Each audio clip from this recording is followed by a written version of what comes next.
Developing a character for an audiobook is, it's the same process that I use in front of the camera.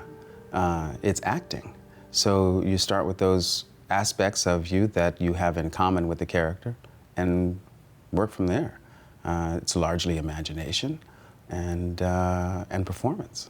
Doing different voices really is, I think, one of the challenges. Also in this particular piece, when it shifts to another complete story within the book, it brought up a lot of questions. Does the narrator's voice sound the same? Does the narrator's voice go differently? What's the feeling outside? Do you want it to be someone who's continuous? Do you want it to be something where each time you hear the narrator's voice, you know we've changed location? I prepare the character voices for audiobooks similar to the way I prepare them for animation.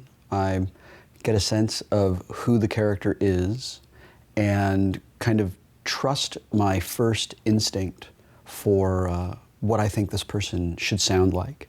The main character, I always just use my own voice because I'm doing it the most.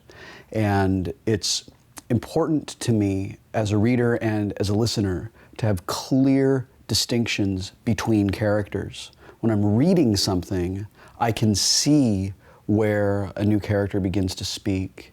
But if I'm listening to something, I need the reader to let me know that a new character is now in the scene. So I read through it quickly, and then I read through it slowly, and I tried to apply myself to the main characters and what distinctions I would endow them with. So I gave them vocal characteristics which I hope were effective as well as compelling.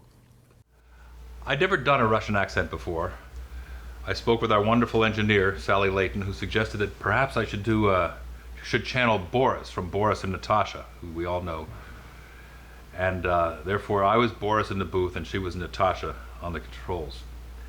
The other person who came to mind was an actor I'd worked with named Bruce Davison, who had played a very Russian character in The Librarian TV movie that I had directed. So I had a vision of a greasy-haired Bruce Davison and, of course, Boris from Rocky and Bullwinkle.